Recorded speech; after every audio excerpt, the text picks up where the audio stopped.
Hello and welcome to Sari Speaks. This is Arshad Mahmood. So guys आज की इस video में हम preposition of direction and preposition of movement की study करेंगे। इनके दरमियान एक बहुत बड़ा हिस्सा मुश्तरक है और बहुत ही मुख्तसर और छोटा सा हिस्सा मुख्तलिफ है एक दूसरे से। हम उसे जानने की कोशिश करेंगे कि किस वजह से इनमें इश्तराकियत सिमिलैरिटी है और किस वजह से इनमें मुख्तलिफ होना इख्तलाफ है इनके दरमियान, और कौन कौन से वर्ड्स हैं जो इनके लिए यकसा तौर पर इस्तेमाल किए जाते हैं और कौन से वर्ड जो अलग अलग तौर पर इन दोनों को रिप्रेजेंट करते हैं। इस सब का मुतालिया हम इस वीडियो में करेंगे। इसके अलावा हम ये भी समझने की कोशिश करेंगे कि preposition of direction and movement को प्रपोजिशन ऑफ प्लेस से अलग क्यों किया गया है, एक अलग कैटेगरी में क्यों डिवाइड किया गया है, इसकी लॉजिक क्या है। तो फर्स्ट ऑफ ऑल हम देखते हैं प्रपोजिशन ऑफ डायरेक्शन।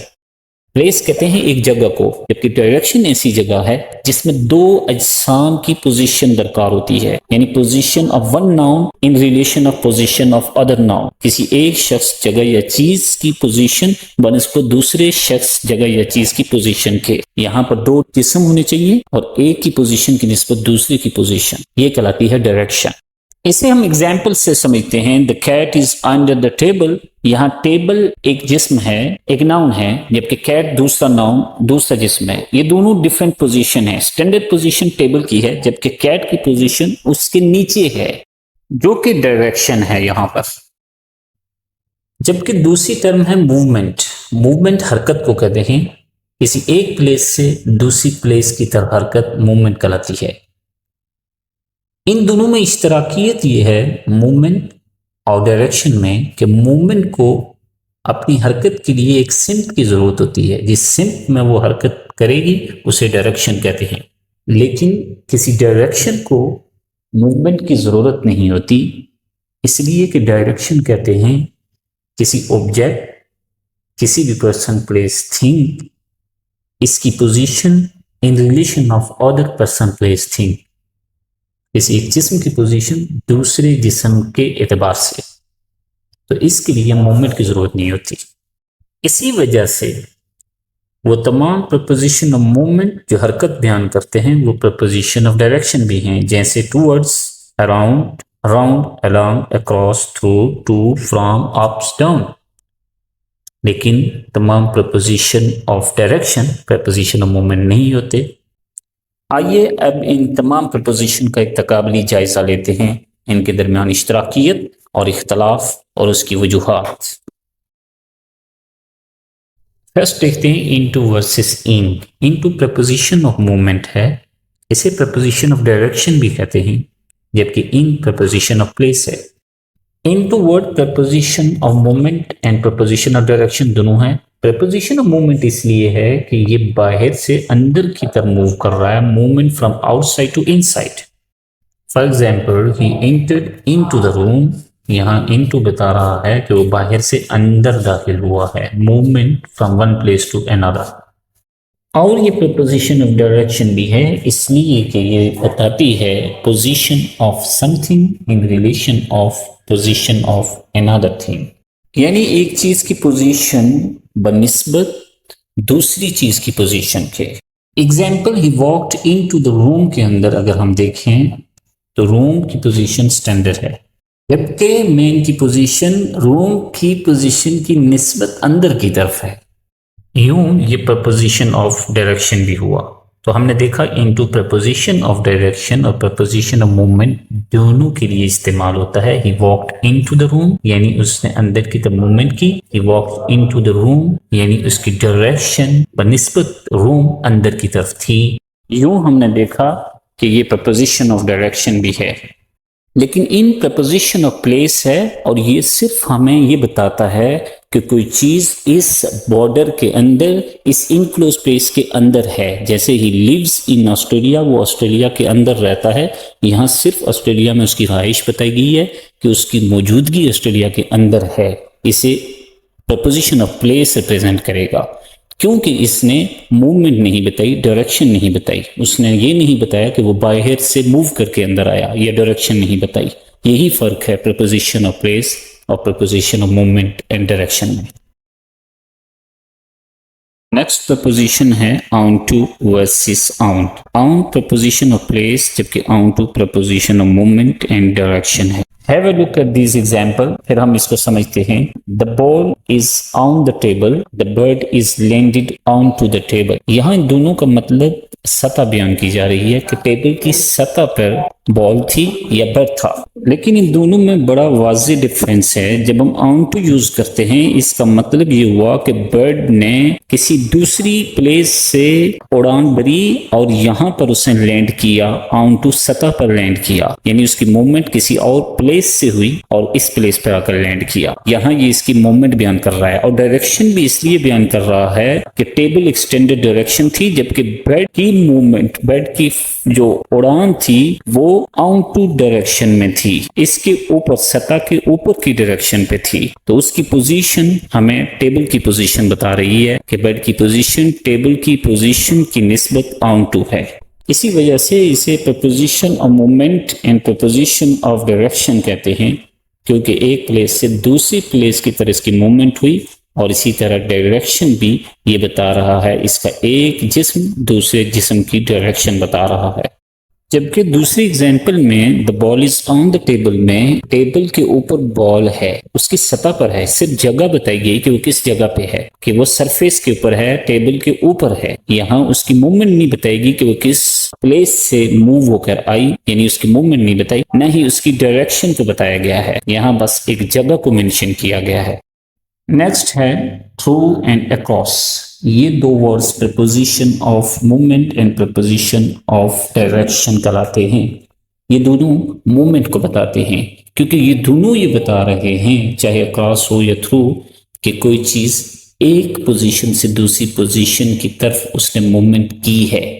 और ये डायरेक्शन भी इसलिए बताते हैं कि ये किसी एक चीज की पोजीशन की निस्बत किसी दूसरी चीज की पोजीशन भी बयान करते हैं। ये हम एग्जाम्पल से समझेंगे, लेकिन पहले हम समझते हैं क्रॉस और थ्रू के फंक्शन को, कि इनमें फर्क क्या है। अक्रॉस कहते हैं किसी एक शय से दूसरी शय का गुजरना, थ्रू किसी एक शय से दूसरी शय का गुजरना। लेकिन फर्क क्या है, क्रॉस में सरफेस ओपन होती है, जबकि थ्रू में सरफेस ओपन नहीं होती। सरफेस सतह को और सतह ऊपर वाले हिस्से को कहते हैं। अगर ऊपर वाला हिस्सा खुला है तो अक्रॉस, और अगर बंद है तो थ्रू लगाते हैं। दो एग्जाम्पल्स हैं, he swims across the river, he went through the tunnel. पहली एग्जाम्पल में अक्रॉस रिवर के साथ इसलिए लगाया कि रिवर को जब वो क्रॉस करेगा तो वहां पर उसके दाएं बाएं और नीचे पानी है, जबकि ऊपर की सतह ओपन है। जबकि टनल में चूंकि ऊपर नीचे दाएं बाएं चारों तरफ से बंद है, इसलिए जब वो वहां से गुजरेगा इसे थ्रू का वर्ड इस्तेमाल करेंगे। लेकिन दोनों में एक शय दूसरी के अंदर से गुजरी है। इन दोनों के फर्क को क्लियर करने के बाद अब हम ये भी देखते हैं कि इन दोनों के अंदर मूवमेंट हुई है। एक मूवमेंट को ये रिप्रेजेंट कर रहे हैं एक प्लेस से दूसरी प्लेस की तरफ, चाहे वो टनल हो या रिवर। रिवर के एक किनारे से दूसरे किनारे की तरफ स्विम किया, जबकि टनल में बाहर से टनल के जरिए दूसरी प्लेस की तरफ मूवमेंट हुई है। ये दोनों प्रपोजिशन ऑफ मूवमेंट है। और ये प्रपोजिशन ऑफ डायरेक्शन भी हैं, क्योंकि डायरेक्शन ये बताती है किसी एक चीज की पोजीशन पर निस्बत दूसरी चीज की पोजीशन के। पहली एग्जांपल में दरिया एक्सटेंडेड पोजीशन पे है, दूसरी पोजीशन तैरने वाले की है जिसकी डायरेक्शन अक्रॉस है। जबकि दूसरी एग्जांपल के अंदर टनल एक्सटेंडेड पोजीशन है, जबकि गाड़ी की पोजीशन थ्रू डायरेक्शन में है। सो यूं ये दोनों words preposition of direction and preposition of movement दोनों को रिप्रेजेंट करते हैं। नेक्स्ट प्रपोजिशन है अराउंड। अराउंड कहते हैं गिर्द को। ये प्रपोजिशन ऑफ डायरेक्शन भी है और मूवमेंट भी। डायरेक्शन इसलिए कि यहाँ दो अजसाम का होना जरूरी है, एक वो जिस्म जो स्टैंडर्ड पोजीशन में, दूसरा उसके गिर्द दायरे में है। जो इसके गिर्द दायरे में है इस पोजीशन को बोलते हैं अराउंड। और जबकि ये मूवमेंट भी कर रहा है, चूंकि सर्कल में मूव कर रहा है, जैसे कि वॉक्ड अराउंड द पार्क, वो पार्क के गिर्द चल रहा है, यहाँ उसकी मूवमेंट भी है। जबकि पार्क एक्सटेंडेड पोजीशन में है, जबकि बंदा जो इसके गिर्द चल रहा है उसकी पोजीशन अराउंड है। सो प्रपोजिशन अराउंड मूवमेंट और डायरेक्शन दोनों को इंडिकेट करता है। नेक्स्ट प्रपोजिशन अलोंग, ये बी मूवमेंट और डायरेक्शन दोनों को इंडिकेट करता है, इसका माना है के साथ। यहाँ जब वो डायरेक्शन को इंडिकेट करेगा, इस सूरत में एक स्टैंडर्ड पोजीशन वाला ऑब्जेक्ट होता है और दूसरा वो ऑब्जेक्ट जो उसके अलोंग पोजीशन में है, और ये मूवमेंट को भी इंडिकेट करता है क्योंकि उसकी अलोंग डायरेक्शन में मूवमेंट भी होती है। एग्जाम्पल देखें कि वॉक अलोंग द रिवर, वो रिवर की डायरेक्शन में चल रहा है, मतलब जिस तरफ दरिया का बहाव है उसी तरफ दरिया के साथ साथ वो चल रहा है। यहाँ डायरेक्शन को भी इंडिकेशन हो रही है और मूवमेंट की भी। Next preposition of movement and direction है अप एंड डाउन, ऊपर और नीचे की तरफ। ये मूवमेंट भी बताते हैं और डायरेक्शन भी। मूवमेंट चूंकि उनकी एक पोजीशन से ऊपर की तरफ या एक पोजीशन से नीचे की तरफ हो रही है इसलिए इसमें मूवमेंट है, जबकि ये डायरेक्शन को भी इंडिकेट करते हैं इसलिए कि डायरेक्शन दो अजसाम की डिमांड करती है। पहला जिस्म जो स्टैंडर्ड पोजीशन में है और दूसरा जिस्म जो इसकी निस्बत ऊपर या नीचे है, अप या डाउन है। एग्जाम्पल देखें, ही वेंट अपस्टेयर्स और ही वेंट डाउनस्टेयर्स। इन दोनों एग्जाम्पल में देखें इसकी मूवमेंट ऊपर या नीचे की तरफ है, जबकि डायरेक्शन के लिए जो उसकी स्टैंडर्ड पोजीशन है उसकी निस्बत दूसरे जिस्म की पोजीशन ऊपर या नीचे है, यानी ऊपर या निचली डायरेक्शन में है, up and down.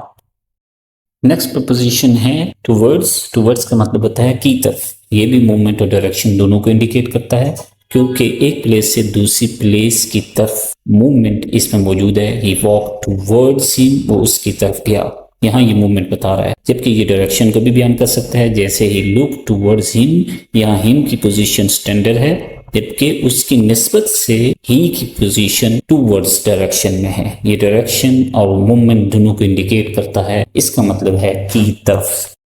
Next preposition है ओवर एंड अबव। दोनों का मतलब होता है ऊपर से। ओवर होता है कवर के माना में या सरफेस को टच करे, जैसे बॉल बाउंड्री के ओवर द बाउंड्री बोलते हैं हम, क्योंकि बाउंड्री के रोप को टच करके गुजरती है, उसके ऊपर से गुजरती है। इसी तरह ओवर द माउंटेन, पहाड़ी के ऊपर से, पहाड़ी की सरफेस को टच होकर उसके ऊपर से या उसे कवर कर दे, उससे टच होकर ऊपर से गुजरे या उसे कवर कर दे, इसे बोलते हैं ओवर। जबकि अबव होता है हाइट में, जो कि सरफेस के साथ टच नहीं होता बल्कि डिस्टेंस होता है। ये दोनों मूवमेंट और डायरेक्शन दोनों को बयान करते हैं, जैसे the kite is flying above the roof. यहाँ पर रूफ स्टैंडर्ड पोजीशन में है, दूसरी पोजीशन काइट की है जो कि अबव है रूफ की निस्बत से। He has put the blanket over the patient, वो पेशेंट के ऊपर कंबल डाल चुका है। यहाँ ये माना आ रहा है कि पेशेंट की जो बॉडी को टच कर रहा है या उसको कवर कर रहा है। नेक्स्ट प्रपोजिशन है अंडर, बिलो, बीनीथ। अंडर और बिलो का एक ही माना होता है, यानी नीचे, एक दूसरे की जगह इस्तेमाल होते हैं, जबकि अंडर और बीनीथ के माना में थोड़ी सी तब्दीली है। अंडर कहते हैं जब कोई चीज दूसरी चीज की निस्बत उसके नीचे हो डायरेक्टली तौर पर, जबकि बीनीथ कहते हैं एक चीज दूसरी चीज के नीचे तो हो बल्कि इनडायरेक्टली हो, यानी किसी चीज के नीचे दूसरी चीज हो और वो उसके नीचे हो। जैसे cat is playing under the table, यहाँ directly under the table play कर रही है। Cat is playing beneath the roof, यहाँ मतलब ये है कि वो रूफ के नीचे प्ले तो कर रही है लेकिन वो डायरेक्टली रूफ के नीचे नहीं, माइट भी वो टेबल के नीचे हो या बेड के नीचे, यानी छत के नीचे बेड या टेबल और उसके नीचे कैट प्ले कर रही है। ये दोनों वर्ड भी preposition of movement and direction दोनों हैं, क्योंकि इसमें एक प्लेस से दूसरी प्लेस मूवमेंट भी है और दूसरी बात इसकी ये है कि एक पोजीशन इसमें स्टैंडर्ड है, चाहे वो रूफ है या बेड, और दूसरी पोजीशन अंडर या बीनीथ है जो उसकी निस्बत अंडर या बीनीथ है। नेक्स्ट प्रपोजिशन है टू एंड फ्रॉम। टू कहते हैं किसी चीज की तरफ और फ्रॉम कहते हैं किसी चीज की तरफ से वापसी को। ये भी दोनों preposition of movement and preposition of direction है। जैसे he went to school, यहाँ पर स्कूल की स्टैंडर्ड पोजीशन है और उसकी तरफ जो चीज जा रही है वो टू डायरेक्शन में है। In the same way he came from school, school standard position है जबकि जो बंदा वहां से आ रहा है वो उसकी फ्रॉम डायरेक्शन में है, उसकी तरफ से आ रहा है, और ये दोनों मूवमेंट को भी बयान कर रहे हैं।